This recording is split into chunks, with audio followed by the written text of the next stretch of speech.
Okay, I think we can start now. Welcome to this Tele News conference organized by Climate Action Network and partners. Can you all please mute? Can you please mute?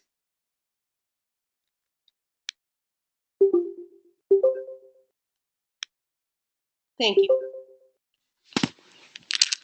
Welcome to this news conference organized by Climate Action Network and its partners from the European Climate Foundation Energy Climate Intelligence Unit. The objective of this briefing is to set civil society, vulnerable countries, and scientists' expectations from the Commonwealth Heads of Government meeting opening today in London. So, as you all know, this year is critical for climate, and the Commonwealth meeting is an important milestone. It gathers rich industrialized nations with vulnerable states suffering the worst impacts of climate change, especially that more than half of the members are island states. As you know, this meeting was to be held in Vanuatu, but this didn't happen because of Category 5 Cyclone Pan, which hit the island and destroyed its infrastructure. So this is why this meeting is unique and important for us to honor, and we expect countries to honor the Paris Agreement and the ratchet up mechanism to step up climate ambition and their commitments by committing to enhance their nationally determined contributions at the upcoming COP in Poland. We will be hearing from 5 speakers today. We will start with Camilla from E3G, Senior Policy Advisor on Climate Diplomacy. We will then have an intervention from Fiji's Deputy Permanent Representative to the UN, Luke Daunivalu. And then we will hear from Vanuatu's Foreign Minister, Mr. Ralph Regenvanu.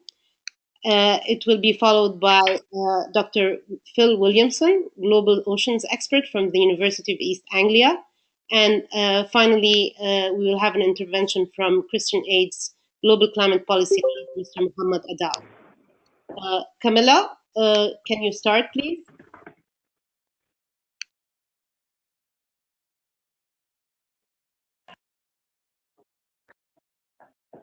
I think Camilla sent me a note saying she's having a few technical problems, so perhaps if Mohamed can kick off and then Camilla can pick up once she's dialed in. I am on the line now, so happy to go in whichever order. Sorry, she's here. Wonderful. Just worked. Would you like me to kick off? Yes, please, Camilla. Okay, sorry about that. So we have the Commonwealth Heads of Government meeting starting this week, and now that climate has graduated to being a top-tier issue on the international agenda, it's very unsurprising that climate will be featuring pretty prominently across a number of different Commonwealth events in the coming week. So why is CHOGM, the Commonwealth Heads of Government meeting, particularly interesting? Well, there's a few things about this. So the first is that it's the largest leaders summit in 2018, and this is likely to be the largest leaders summit where there's a prominent feature on climate before the SG summit, the UN Secretary General summit in September 2019. And what we also see with this largest sort of leaders summit this year is a unique developed island state. So we've got an interesting makeup there. Another point that's interesting about the Commonwealth Head of Government meeting is that it's a cooperative fora where small island and climate vulnerable countries are the largest group, they're the majority group. So specifically, that's 25 of the 53 states in the Commonwealth are recognised as small island developing states. And we see it time and time states within the Commonwealth being hit by extreme weather, and we see collaboration between all Commonwealth states to respond to that. So certainly it's never one country working alone. There's much that countries cooperate on in terms of trade and economic development, which has a climate and clean and modern angle to it. But there's also a lot of cooperation that we see around the impact side of the third thing about the Commonwealth is the Commonwealth Heads of Government meeting is not a climate summit, but given the space for climate discussions, but it gives a space for climate discussions to mature, because we've moved beyond sort of international negotiations as the sole space where climate's discussed, to discussing much more what does it mean for economic and political cooperation between countries. What economic and political cooperation can support the practical delivery of those Paris commitments to reduce emissions and also to manage impacts and manage the risks of impacts. So then what does that mean for this week in sort of more practical terms? So we're likely to see different themes of work on climate action come up. So one is on the risk and resilience side of the discussion. Second is on green finance and how we manage risk finance to support economic development and prosperity across the Commonwealth, as well as trade. And then finally, a discussion around ambition and climate action, and whether the level of climate ambition from Commonwealth countries is adequate, can be improved, how it can be improved in a cooperative way. So day by day, I'll just give a quick rundown of some of the different events that we see coming up in the next few days. There may be more cropping up. As I said, it's really racing across the different agendas, but here are some of the sort of the highlights to consider. So on Monday, that's today, lunchtime, i.e. now, the Centre for Global Disaster Protection are having a sort of showcasing event at Lloyd's of London.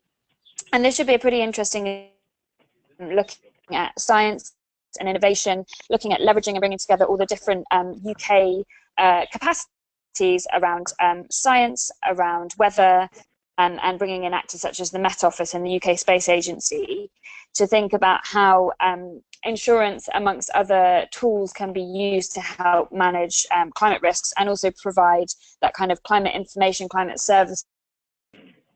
Countries and communities can better plan to manage climate impacts as they intensify in the coming years.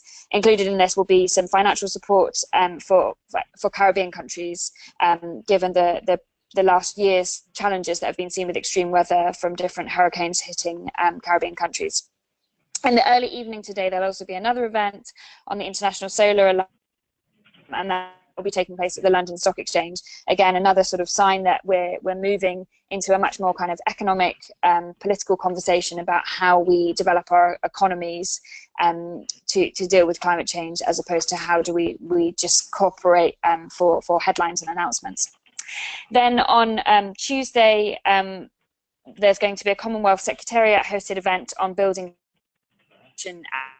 and this will be co-chaired by the UK and Fiji, and this is really being seen as a sort of first step in the Tele dialogue process, so that opportunity to take a reality check on, have we done enough, what else do we need to do, and how can we begin working together to improve our climate action.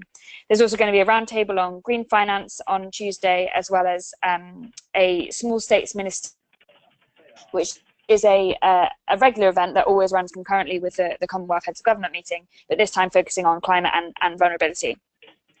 Then on Wednesday, Fiji will be launching their green bond at the London Stock Exchange, which is a pretty important development. And then we'll also see Claire Perry doing closing remarks at the Youth Forum, and climate is very high on the agenda of the Youth Forum, unsurprisingly. The impacts that climate change and low carbon economic development will have on the young people across the Commonwealth. And then finally on Thursday, there will be a discussion, the discussion between the heads of government, and this will include the finalisation of the communique, which is likely to include climate language that's sort of moving the agenda around, talking about Paris, talking about 1.5, which of course the special report will be coming out later on this year, talking about how we need to work to completing the Paris rule book by the end of this year to make the regime watertight so that we can support the greatest ambition, and also the Tele dialogue, again, that reality check, as well as recognising the links between climate and other areas of international cooperation, including trade, including disaster risk reduction, including Agenda 2030, as well as shipping, as we recently saw on Friday, that I'm being aviation and HFCs. I know that we're short on time, so I will wrap up the calendar for now, but happy to come back with a few more specifics on what we might expect for the UK and what CHOGM might mean in the sort of broader calendar of events running up to the first quarter of 2020. So back to you. Thank you very much, Camilla. We will go quickly to Fiji right now. Mr. Luque, please come in. Luque Daunivalu, Fiji's Chief Climate Negotiator, will speak now. He will not be able to be on the Q&A because he has to leave for a meeting, but we'll hear him right now. Thank you. Okay, thank you. Hopefully you can hear me. Glad to be here and be part of this this dialogue and also to share a little bit on our expectations and how we are utilizing the opportunity of the Commonwealth Heads of Meeting here in London this week to advance some of the issues on climate change. I'm glad to hear the outline and the layout of climate change related events or opportunities to advance the climate change discussions here this week in London during the Commonwealth Heads of Meeting. And our presidency team is here in London in the immediate aftermath of two cyclones that have struck Fiji within a space of a few days and has caused loss of life and significant economic damage. And our delegation is led by the Prime Minister of Fiji, who is the COP president. But we recognize that the increasingly regular appearance of these storms is indeed an urgent reminder for us to act, and we want to maximize the opportunity here this week in London to do exactly that. And the COP president, Prime Minister Frank Bainimarama, has come to London to urge Commonwealth leaders, all of whom represent 2.4 billion of the 7.5 billion people on Earth, for them to embrace the Tele dialogue and spearhead the fight for more ambitious climate action. And as you know, Fiji is using its COP presidency to press for the most ambitious target of the Paris Agreement, which is to limit the increase in global warming to 1.5 degrees Celsius, above that of the pre-industrial age. And this will likely require at least net zero emissions of carbon pollution by 2050. The method chosen to reach that objective is the nationally determined contributions, or NDCs. However, from what we have seen in terms of the current commitments and offerings, they are woefully inadequate. In fact, with the current trends and the commitments, we're effectively committing ourselves to a world in which the average global temperature is at least 3 degrees higher by the century's end. Therefore, we are asking the nations of the Commonwealth to support us through the process of the Tele dialogue in our efforts to increase the collective ambition of NDCs and to put the world on a new course. The breakthrough we saw last Friday at the International Maritime Organization for cutting greenhouse gas emissions from global shipping by at least 50% by 2050, while pursuing full decarbonization, is, in our view, a good example of the kind of decisions that must be taken by leaders across the world. Of course, CHOGM is an important opportunity for these discussions on our shared ocean, which is a crucial space for action from coastal settlements, to coral reefs, to carbon. And so, for Fiji, we're determined to continue to drive action in linking ocean health and climate change. And in Bonn, as many of you will recall, we launched a UNFCCC Ocean Pathway Partnership, co-chaired with Sweden. And with our Commonwealth friends, we will seek to champion climate change in order to boost that work. We're pleased to the space that's been provided this week for these discussions to be held. And we're going to look forward to the active participation, not just of the leaders, ministers, and all that will be engaged in the various discussions. Leave it there, and thanks for the opportunity to share a little bit about our activity. I apologize that I will have to leave before the Q&A session towards the end of this call. So thanks again. Thank you, Mr. Luque, and good luck for all the work you have in CHOGM. Now we go from Fiji to Vanuatu with His Excellency, Mr. Regenvanu, Vanuatu's Foreign Minister. who arrived in London last night. Can you please come in? You were supposed Thank you. the summit.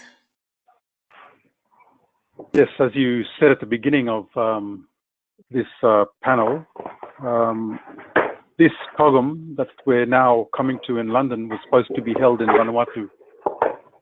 Unfortunately, in March 2015, about 3 years ago now, we experienced a tropical cyclone Pam, which was a Category 5 tropical cyclone, and it caused an estimated damage of about $450 million US, which for Vanuatu, which is classed by the United Nations as a least developed country, an LDC, that's the categorization based on, roughly based on an income of less than $1 a day per person. The cost of that single cyclone was about almost 70% of our GDP. And it just meant that the whole country, there was no way we were going to be able to host this major meeting, even though it was in 3 years' time, because it's taken us this long and we are still in the process of rehabilitation and recovery.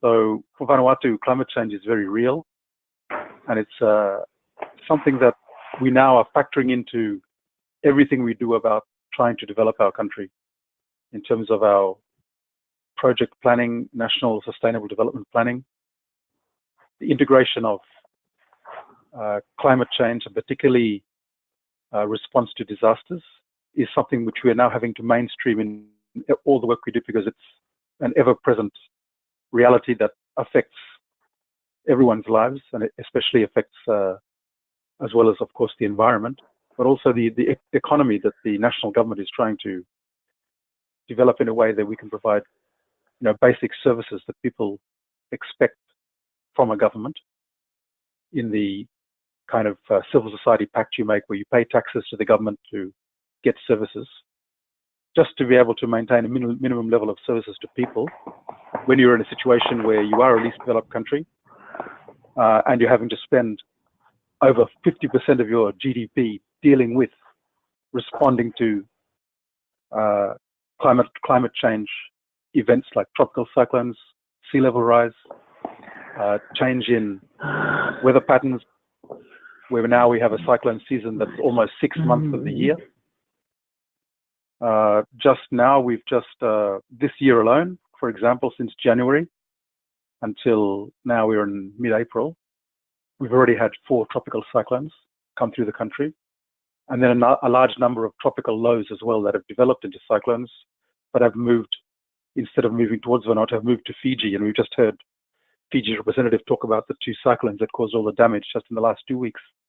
Well, they developed in the waters between Vanuatu and Fiji. So even though we didn't get them, we got the effects of the tropical low.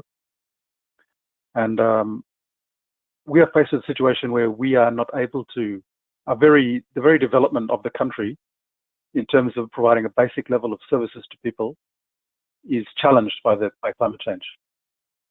The United Nations University ranks Vanuatu as the world's most disaster-prone country, and we've held this rank for the last 5 years. We're sort of, there's only one thing we're champion of in the world, and that's being the champion of disasters. Because we have not only all the climate change-related disasters, but also we sit on the edge of the Pacific Plate, so we have volcanoes, earthquakes, all those events as well. And one of the situations we're facing now is that a event related to a volcano, a volcanic eruption in Vanuatu, was compounded by a tropical cyclone that came over the island and resulted in the massive amount of rainfall that resulted from the tropical cyclone, impacted on the volcanic eruption and created an ash fall, which has been continuing now for about 3 weeks. And just last week, before I left the country, Cabinet declared a state of emergency where we have to evacuate people from this island, about 11,000 people, because they can no longer live there because of this ash fall that was created by a combination of the volcano and the tropical cyclone. So we have to look for, another large amount of money to not only to respond to the humanitarian crisis in terms of shelter, food, water, and that so on, but also to actually find land to relocate people, suitable land that's above the level of expected for increased sea level in the future, provide everything so that people can re-establish their lives in other areas of the country which are not subject to this volcanic eruption. So it's something which, I suppose my point is that public sector finance cannot cope with what we're experiencing now. And as a least developed country, we come to CHOGM as a small island state. We come to CHOGM, to the CHOGM that should have been in our country, to tell especially the developed countries, like for example the United Kingdom, that are in Canada, Australia, New Zealand, the countries which are called first world countries, that there needs to be some recognition of the loss and damage that is being suffered by countries like ourselves. In terms of emissions, the last data collected was about from 2010 from Vanuatu, and we were contributing about 0.0016% of world emissions of carbon, and yet the effects on us are probably greater than for any other country proportionally. And really, it's not something that is something as a result of something we've done. It's rather the result of industrialization of countries in the West, in Europe, America, and so on. And at the climate change negotiations, where we've been arguing about loss and damage as a category that needs to be money put into a fund, and I acknowledge the work that Fiji is doing on this. But most importantly, I think I would like to acknowledge the step taken by New Zealand government, which is also here at CHOGM, just last week, where they basically put a stop to any future exploration for oil and gas resources. And it looks like this is the first step to winding back all fossil fuel extractions in the country and trying to come to a carbon neutral future in the very near future. So this kind of action taken by New Zealand last week, I really want to commend and say this is the way forward for countries in the Commonwealth who are all here, all of us who will suffer the loss and damage associated with climate change, the countries that are more well off, like New Zealand, taking a step like this to say, okay, we commit ourselves to stopping the use of fossil fuels, which we all know is the cause of this climate change, and taking a step like last week, so it's happening now, taking steps now, taking decisive steps that the world can see and can be held up as an example of what other countries can do. So I very much hope that we will be highlighting New Zealand's case in this forum. Vanuatu also has no extraction of fossil fuels of any sort, and we will also be following in New Zealand's lead to put a moratorium so that we ourselves, even though we're suffering the most loss and damage, we ourselves will commit ourselves that we will not contribute in any way to increasing carbon emissions, because we will stop all fossil fuel extraction and not commit ourselves to doing anything in that area, as well as we're committed to 100% renewable energy within the next 10 years, and that's in our national energy roadmap. But we're so small on the world stage that while we can do take those sort of actions, which we hope can be seen as part of an effort by a number of countries, we can start to see examples being set of what needs to be done. It really needs the large economies, the OECD economies, like the UK, to really step up. With the UK, we are co-championing here at CHOGM. We're going to be announcing a joint initiative to move towards banning plastic marine litter.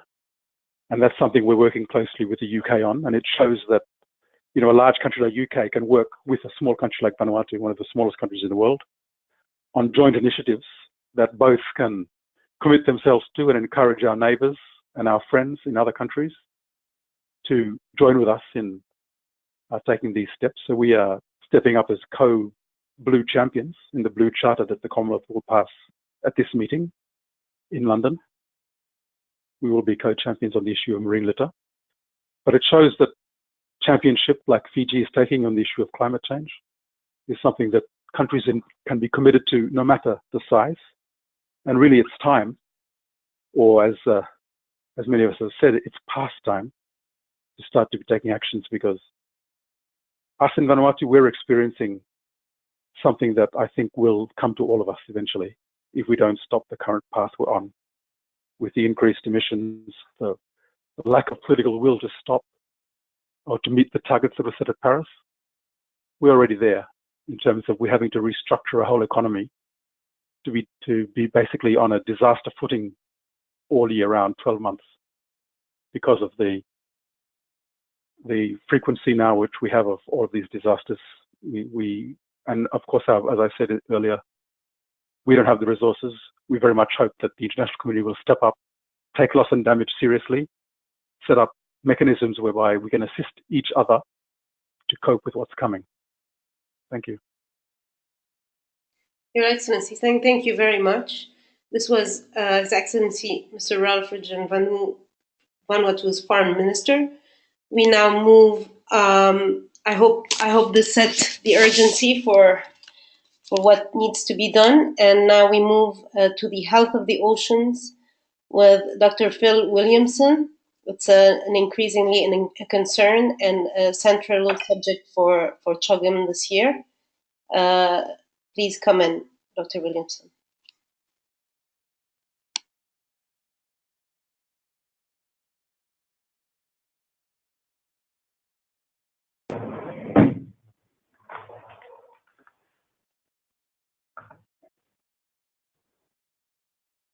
Urgent action.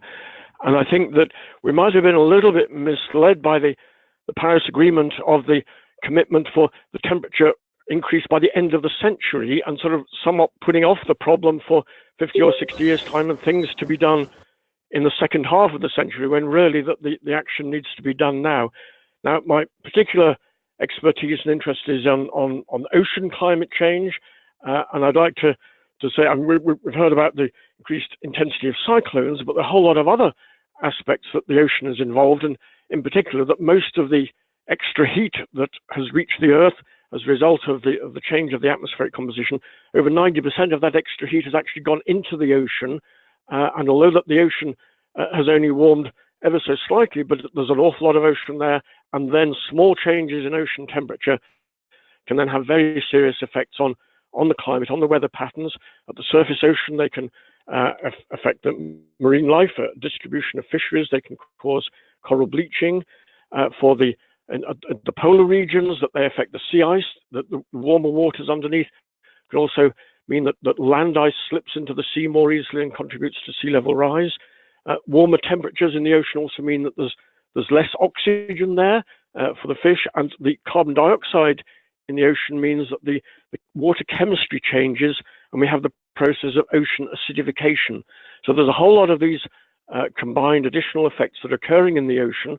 They're measurable now. They will get worse. Almost whatever we do, they will get worse for a while. But now is the time for the urgent action. And it has been mentioned about the temperature rise, but also about net zero emissions.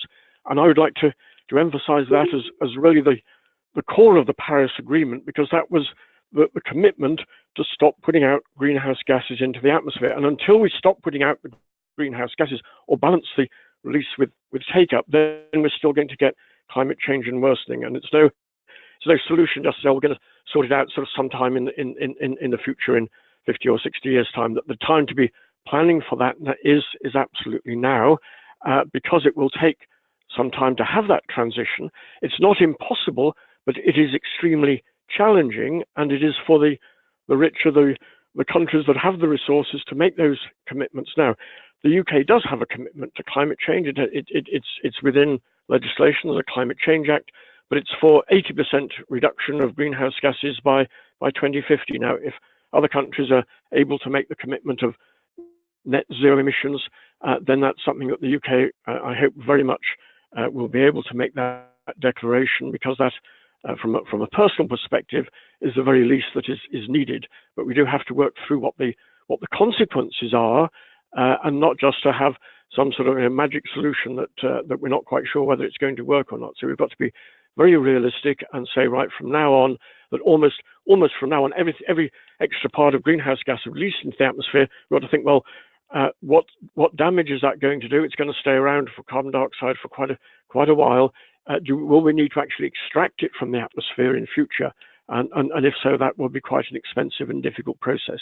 So as far as possible, from now on, then it's got to be reduce emissions to get net zero emissions. Thanks very much. Thank you very much, Dr. Williamson. Now we move to Mr. Mohamed Adow. Many of you have seen Christian Aid's new climate equity report out today, which focuses on the performance of Commonwealth countries in tackling climate change. Mohamed will help us to have an overview of what we could see this week in form of climate commitments. Please come in. Mohamed Adow, Christian Aid, Global Climate Policy Lead. Thank you, Hala. I guess we all know that many of the Commonwealth members face specific climate vulnerabilities. I think of the 53 members, 31 are small vulnerable states. But those are not the only states who will be affected. All Commonwealth members are being impacted by climate change and will also continue to be impacted. But these countries also share a long-standing interest in more ambitious action on climate change. We've heard from Vanuatu, and that is very telling, that this year's Commonwealth Heads of Governments meeting was relocated to London from Vanuatu after the Pacific Islands infrastructure was too badly damaged, as we've heard, by Cyclone Pam in 2015, and they're still recovering from that. But that's not the only country, impacted by climate change. In the latest Climate Risk Index report that was released by German Watch, it's striking that the top 5 most impacted countries are all Commonwealth nations, including Mozambique, Dominica, Malawi, India, and Vanuatu. And so this year, 2018, is an important year for making progress towards the full implementation of the Paris Agreement, but also more importantly for accelerating climate ambition. And so as these members gather here in London, CHOGM presents a golden opportunity for the group to prove its reputation for climate leadership. This year, coincides with a series of important international events and processes. Camilla mentioned the Tele dialogue, and we've had the same from Lukai, on the importance of Tele dialogue on increasing climate ambition. But there's also this IPCC 1.5 report that is going to be produced this year, and there's also the Global Climate Action Summit that is taking place in California in September. And so CHOGM can support and enhance these international processes by affirming the Paris Agreement and other international agreements related to climate change. CHOGM provides a unique opportunity to show that our leaders are committed to the global fight to tackle climate change and are seriously engaged in the climate process with commitment and with integrity. We know the group brings together a diverse family of 53 nations, and I want to repeat, 31 of these nations are small and vulnerable states. And so the group includes both rich and poor nations, and they aim to work together to create positive change. The breadth of membership and spread of geopolitical experience makes the Commonwealth uniquely placed to address humanity's most pressing existential threat, climate change. Today, Christian Aid released a new report titled Climate Change and Equality at the Heart of the Commonwealth. The results of our study show that there is severe inequality of effort on climate change among the Commonwealth nations. The richer nations such as the UK, Australia, and Canada are doing far less than their fair share of the global mitigation effort that will be needed for the world to reach the Paris temperature target, while the smaller, poorer, and more vulnerable Commonwealth members are growing the extra mile and actually overachieving on the emissions cuts required of them under the Paris Agreement. And so if the Commonwealth is truly to show its commitment to sustainable development and values of fairness and duty as a model to the rest of the world, then it's vital that its more developed members catch up and honor their responsibilities. Tellingly, if these rich countries did deliver their fair share by investing in clean energy, in other Commonwealth countries, they could in fact eradicate energy poverty within the Commonwealth. The UK likes to talk about the shared values of the Commonwealth and how they stand in solidarity with member countries. But for the people of countries like my home nation, Kenya, the best way the UK can help is not warm words, but concrete actions to reduce the emissions and invest in clean energy abroad. If you like to receive the report we've published and the press release, please get in touch and we can get that to you. And to finish up, as CHOGM coincides with the Tele dialogue, a very vital meeting that could help enhance and scale up climate ambition, the Commonwealth could help us by laying the groundwork for this very important meeting and make a commitment to increase the ambition, but also help drive the global effort that is required. And so if there are three things that the summit could help us achieve is: one, trigger more ambitious climate goals and accelerated action by member countries, particularly based on the fair share analysis which we've produced, so that the UK, Australia and Canada can deepen their domestic mitigation and crucially also increase their financial, technological and other support to the poorer Commonwealth members. Secondly, accelerate the transition to sustainable energy across the Commonwealth. I'm sure you've all heard about Powering Past Coal Alliance, which the UK and Canada are leading. But what the poor Commonwealth members will require is firstly to tackle a lack of access to sustainable energy and then promote green energy options. And so the wealthy Commonwealth members must provide the poorer ones the financial and technological support and incentive so that they can tackle energy poverty, but also do it in a way that helps them exploit the incredible renewable energy potential that already exists within their countries. And thirdly, we want to see Commonwealth heads of state playing a positive leading role in the Tele dialogue to enhance the political will towards strengthening national mitigation and adaptation ambition by 2020, so that the world can collectively achieve the Paris Agreement goals.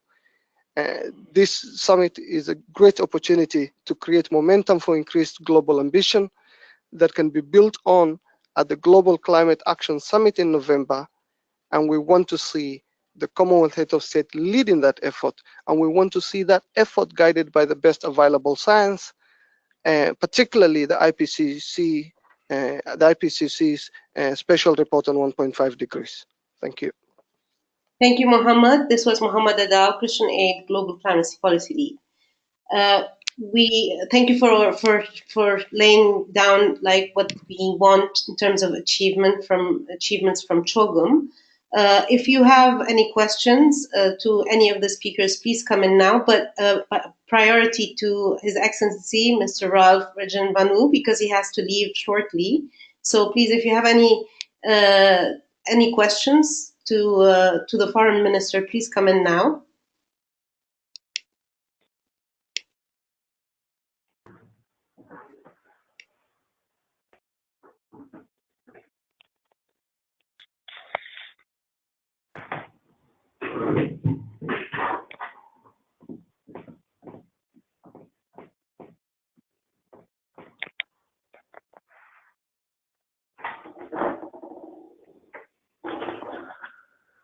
If you have any questions to any of the speakers, please come in now.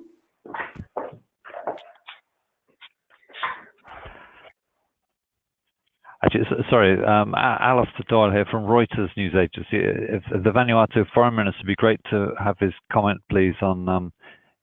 Can you hear me, please? Yes. Thank you. The United Nations in 2005, it's a bit of a historical question, in Montreal said that a Tegua Island, a village on Tegua Island, was the first where people had to migrate inland because of rising sea levels. Is that still your understanding that one place was the very first to move? And how many other people in in Vanuatu have had to move to higher ground since then, please? Yes, that was reported as the first case of people displaced by sea level.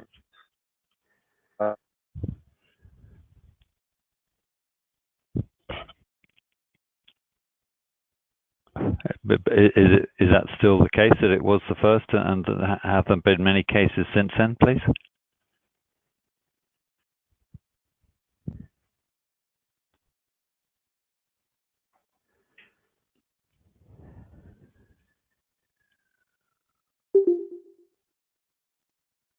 Your Excellency, we can't hear you, I think. Are you still on the line?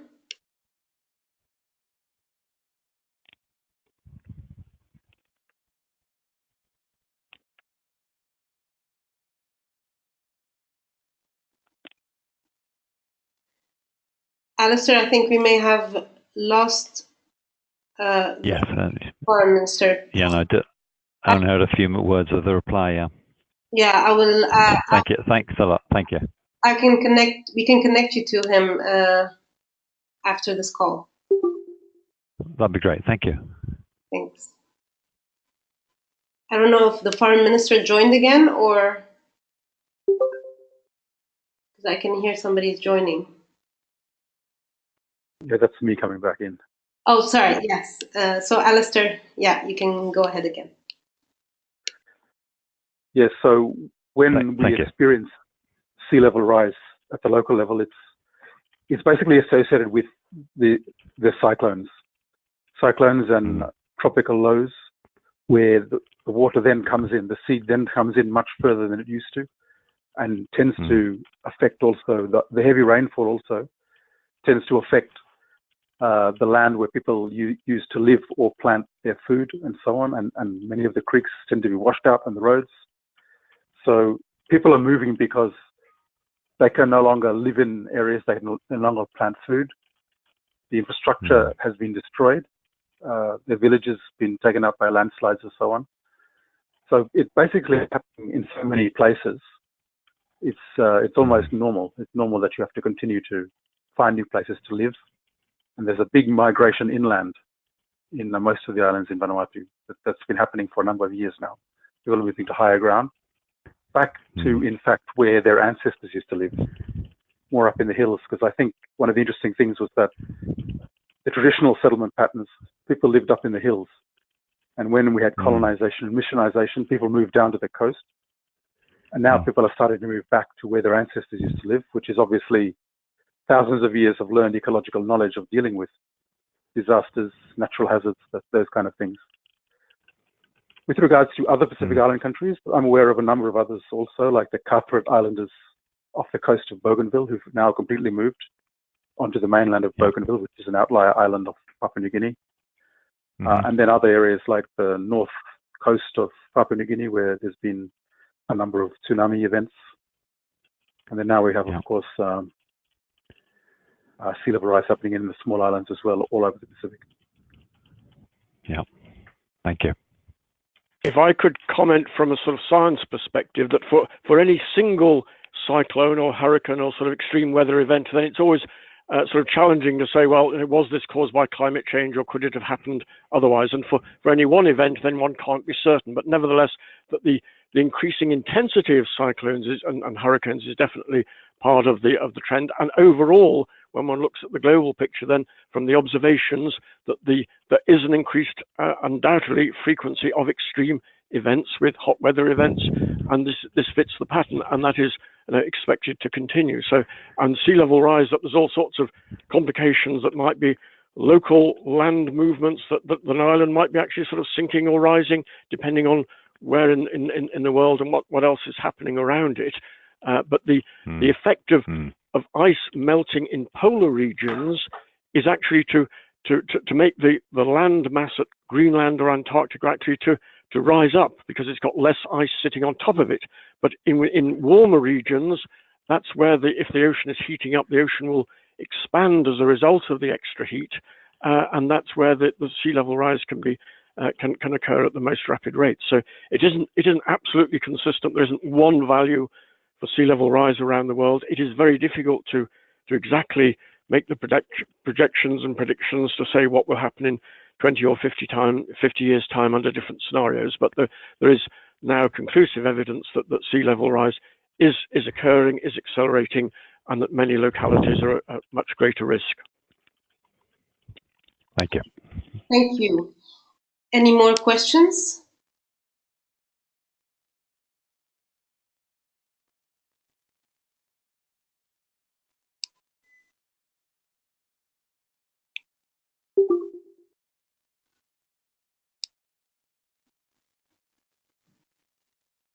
Any more questions to any of the speakers?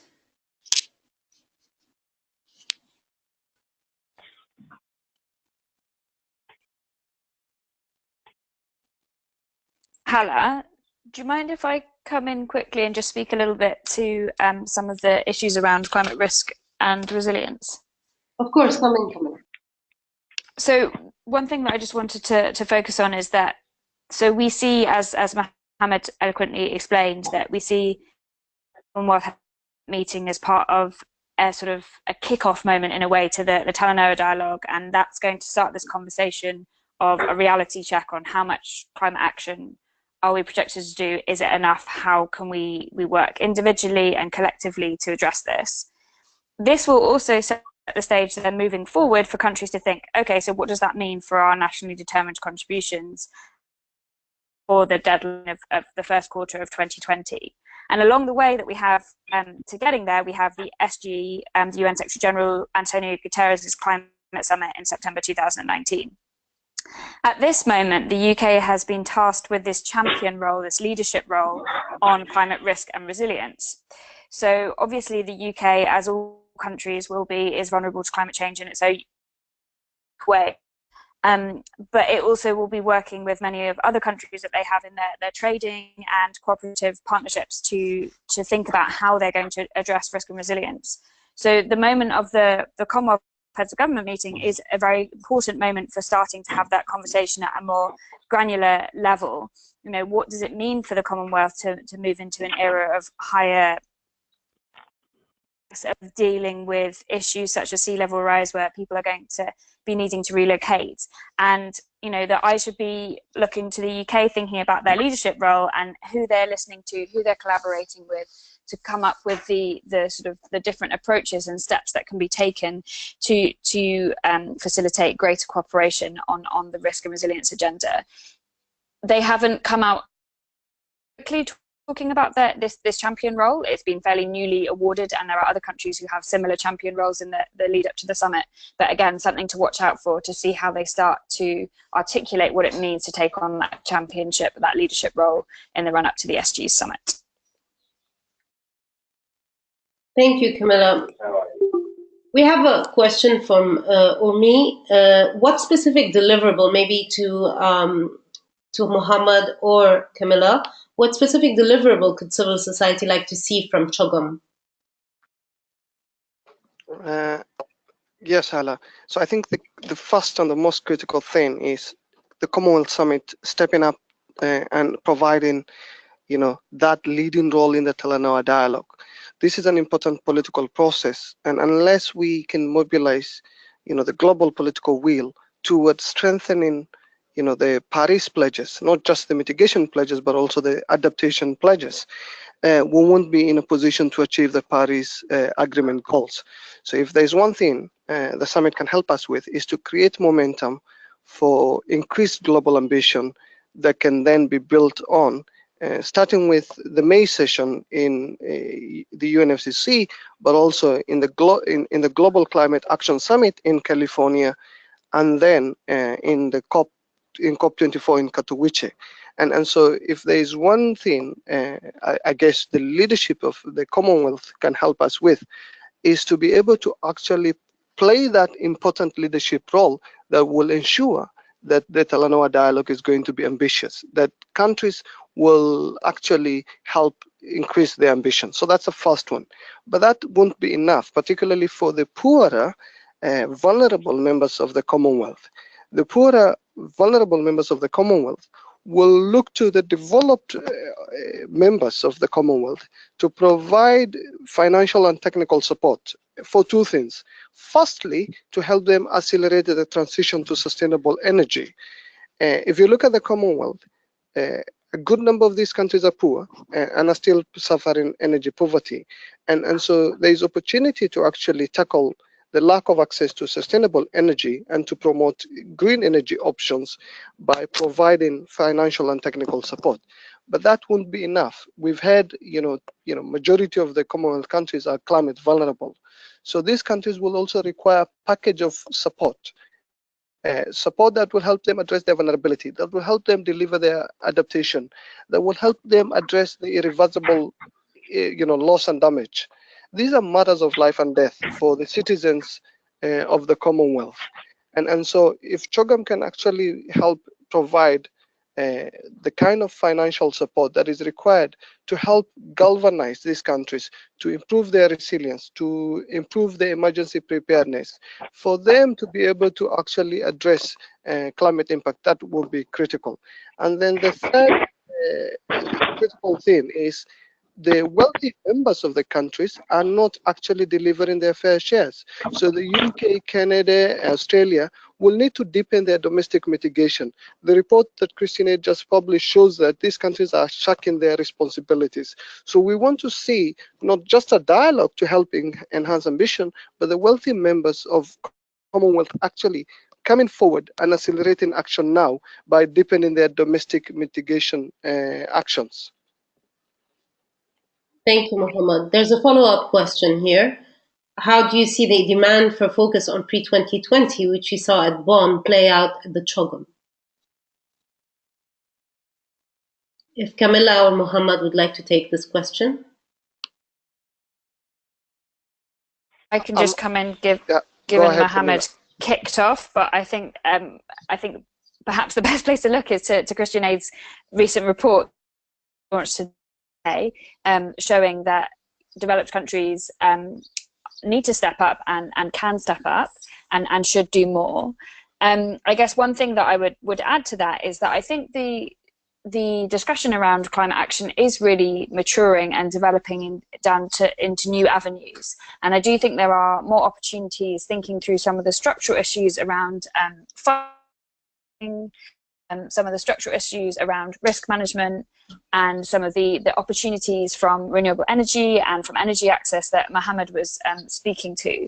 So I think sort of developing out a broader menu of options for how we can intensify and deepen our climate action internationally is a really helpful space. And the good thing about the heads of government meeting is it's a closed door meeting, and no doubt, given the makeup of the heads of government, there will be conversations around climate, and there will be many discussions, including bilaterals between Prime Minister May and Modi, as well as other heads of government, to speak through some of the sort of practical opportunities for more cooperation and collaboration internationally, as well as for articulate to one another their expectations about intensifying further climate action.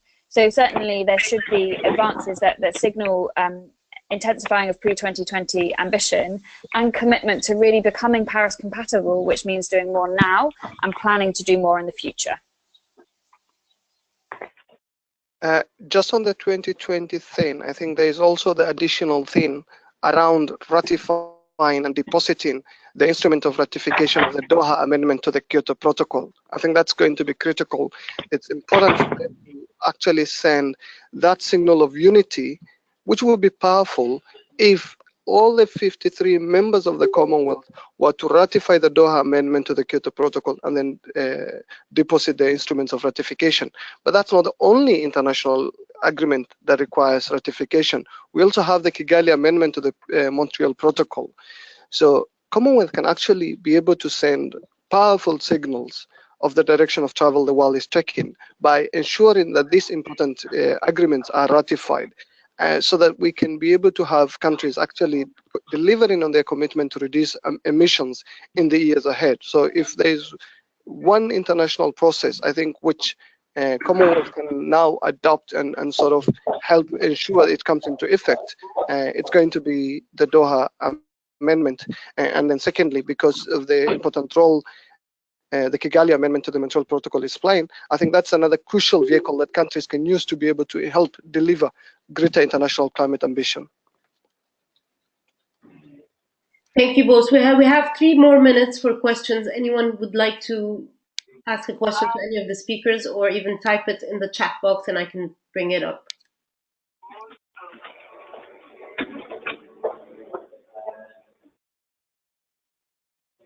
Please mute if you do not want to speak.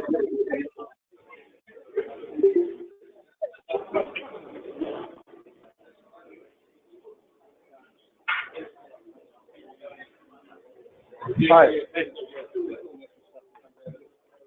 Nobody knows. Still on this interview, this panel is finishing. Okay. Hello? He's been talking. No, he has some.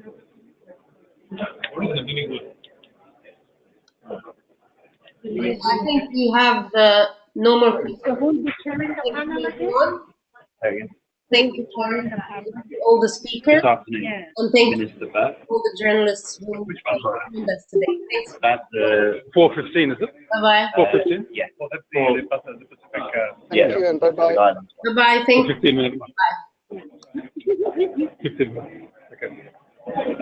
And then there's the one with the PM tonight. That I'm sitting with the PM. He didn't know which one it was. And so what is that?